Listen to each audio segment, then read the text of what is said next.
2, 3, maybe 5 activities that contribute to your efficiency the most. So that's the problem. That's the root cause of it. We're Finnish. Sort of improve or increase the amount of test cases run. Be more as exactly. Good question. Yeah.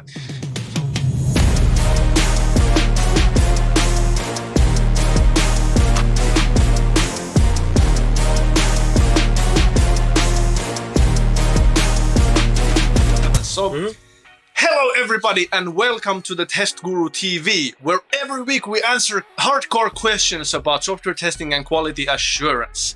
The dude sitting next to me, his name is Jani, Tuna, Haikala, the ultimate champion of testing.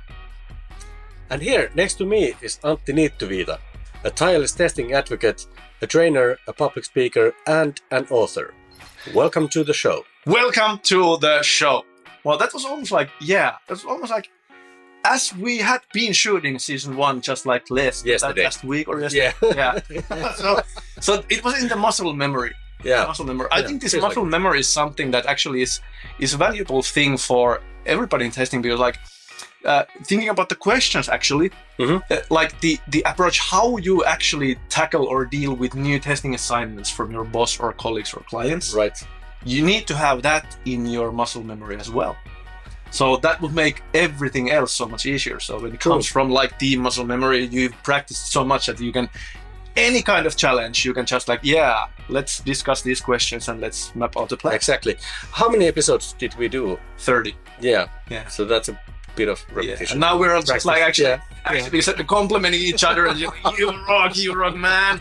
So we're absolutely perfect, and we have everything like. Yeah, but all I'm saying is that it requires a bit of repetition. So that's true. Before it becomes I think we need muscle memory. Yeah. I think we need more repetitions with these episodes, anyways, because we are already something like 5 minutes into the show, and we basically have given zero substance for anybody watching the videos. So maybe we should start now. Should we just dive into the question then? So we went through the intro on the first take. I think I was satisfied with it, were you? Yeah. Cool. So the question of the day is... The question of the day is how to make testing more efficient. How to make testing more efficient. That's an interesting question, like from the point of view of me wanting to know what's efficiency in the context of testing. Yeah, that's the same thought that I had. What do you actually mean by efficient? Yeah. It could be several different types of things. What kind of things did like pop into your mind when you were thinking efficiency? The few that I sort of were could be like in terms of time management. Yeah. Could be just test cases run coverage type of thing. Could be finding more bugs. Yeah. Or maybe it's a broader thing like speeding up the delivery of the team, improving the process in that sense.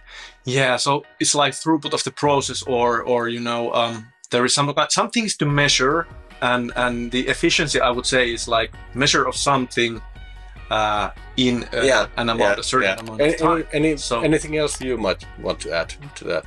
Yeah, because like what's efficiency like in terms of like labor is like. It's the results are a combination of it. It's like an equation that in my mind, and it's the first component is the impact or the leverage.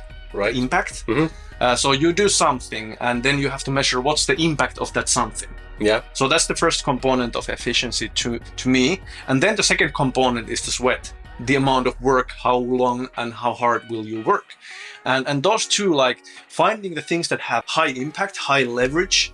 And then you put in a lot of work in that, and that will build up the results. You can also do the everyday work that you always do and do it harder, put more sweat into it, and then you will increase your results. Or then it's the all managers, like the favorite quote, work smarter, not harder. Then you can think about what's the biggest impact result, what's the biggest impact activity that I really do right now, and then work the same amount of hours, same amount of sweat than you usually do.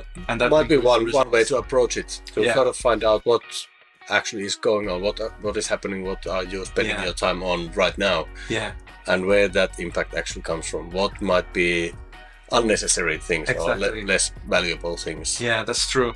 So in thinking about what are the potential ways to like measure the impact or somehow like aim for a better impact, things that came to my mind, like you were like already mentioning some of the things, like for example, coverage. How would you measure coverage, and how could you gain more coverage in that same amount of time? So those are like two things. How do you measure it, and what's most meaningful in the coverage, and how could you gain more ground? Right. Yeah. That would be one. Sometimes it may be meaningful to just like count the number of test cases and calculate that way. That would be one. For example, if you have automated tests, or if you have some kind of tests that need to be run, like executed by hand, how much of those you can like cover, how much of those you can like execute in that amount of time.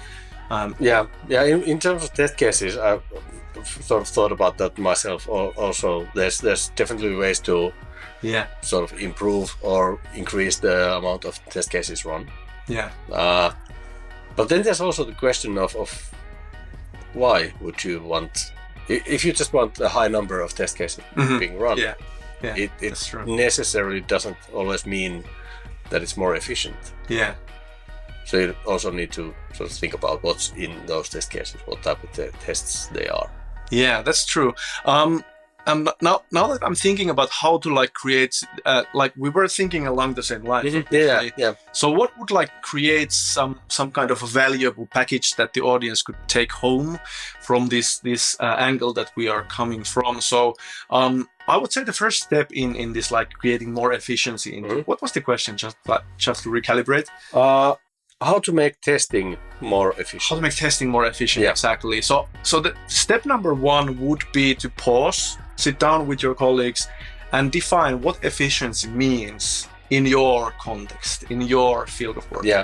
What are you actually aiming for? So that, and I cannot give you the answer, because your answer is yours and my answer is mine. So that's why you need to sit down with a piece of paper, yet again with me, always like blank piece of paper and a pen in your hand, and just start writing what efficiency means to me, means to us. What is it? So define what's efficiency, and then think about the second question: what efficiency should mean for us to create more progress. So what efficiency could mean for us to be more, like, be more as leaders. Exactly, in the testing context also. So what's the situation now with the efficiency? What does it mean now, and what could the definition of be to serve us more? So those are like the I would say the first step is to redefine efficiency for yourself and your team. But what then if we trouble pronouncing the English here? We're Nordic, so that's the problem. That's the root cause of it. We're Finnish, so it's rally English sometimes trying to engage. But anyways, so if the first step is redefining the efficiency, then what would be the second step as like the guiding light here? What would the second step be? Good question. So thinking like I'm always like trying to think in terms of closing the gap, knowing where you are and then knowing where you want to be. Right. So what would be the steps in between, like closing that gap where you are and where you want to be? So that's the question. So for me, like it would then be, when you have defined the efficiency, it would then be to map out the activities that you're already doing, like in testing. What's the stuff on your table? Map out the activities, just like create a list, for example. Just what are the activities? And think about what are the specific activities that create most out of the, what contributes to your efficiency. Because I believe that there is like a certain percentage on your plate of the activities that necessarily don't create any efficiency on how you define it. So you need to identify what are the 2, 3, maybe 5 activities that contribute to your efficiency the most. So I would say is that like the 20-80 rule or something. Find the 20% of the activities that contribute 80% to your like results. So that's maybe the thing that I would like aim for. Redefining efficiency, and then finding the minority of things that contribute to the majority of results in terms of your efficiency. Anything like, if we think about testing, any in your experience, obviously it depends on the situation, the team, the goals that each one of us is aiming for. But in your experience, is there anything like concrete testing related things that could improve if we're not talking about efficiency directly, but like improving the results, improving the testing, anything that comes to mind in that area? I think like it's the rule of thumb for me that I always tend to say that begin with the end in mind. So what are the outcomes that you aim for when you start to test? So sometimes it's like really crucial that you create evidence, and you have a certain list for certain standards to meet. Or a contract that you want to meet. So you want to create evidence that the contract has been met. So come clear what's the outcome. If you're aiming for that kind of results in testing, then you need to guide your activities to that. And that would be then test cases. Exactly. For example, test cases, and then it makes a lot of sense to start to figure out automation, to produce like on a rapid pace that kind of the evidence like every day and every minute. And just understanding that you need to invest into automation quite a lot of time, and then you gain the benefits a bit later. But you need to run those test cases quite often. That's exactly the point. So clarify, beginning with the end in mind. So if that's your outcome, then it would make a lot of sense to do certain things. And then if for example you are aiming for capturing as many things that threaten the value of the product, namely bugs. Sometimes the automation may not be the wisest move then, but some like going, for example, exploring the features and exploring the product, just like put in your creativity to figure out where it might break next. So finding most bugs, then sometimes exploring might be a way to go. Like doing the research and doing the exploration and finding different scenarios and finding new information about the product, how it behaves in different scenarios and different environments and so on. So like the philosophy of beginning with the end in mind. So what's the outcome that is expected or I need to produce, and then figure out what are the critical activities that contribute most to that outcome. So in a sense, that's also efficiency. And I think when at least my interpretation about the question is when we're talking about efficiency in testing, it is quite often about getting more done with more tests or more bugs, or that's getting more results, basically. And sometimes like when managers, for example, I hope there aren't many managers here because I'm bashing you a bit here, but when managers think about like testing, they think about it as like this like industrial age assembly line a lot. So how can we automate certain things on the assembly line, and how can we like optimize the pipeline? But a lot of the testing is creative work, and you need to manage testing like you would manage any creative team. So it cannot be like the industrial way of like managing monkeys, So how would you manage an advertisement agency, for example? That would be a better question for thinking like approaching testing. And there are certain things inside the house of testing that can be automated or optimized. So like automation is like this is like one of my favorite quotes, comes from Michael Bolton, my mentor in testing, rapid software testing trainer.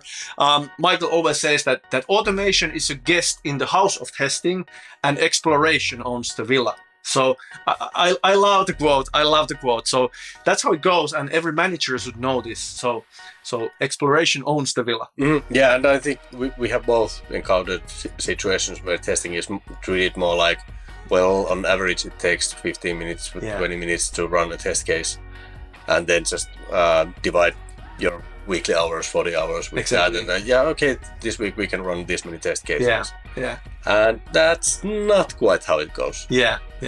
So it always comes back to that session where you think, let's redefine efficiency, and let's figure out like what are, let's beginning with the end in mind. So what are the outcomes that we are expected to deliver, and what's the most beneficial for our organization?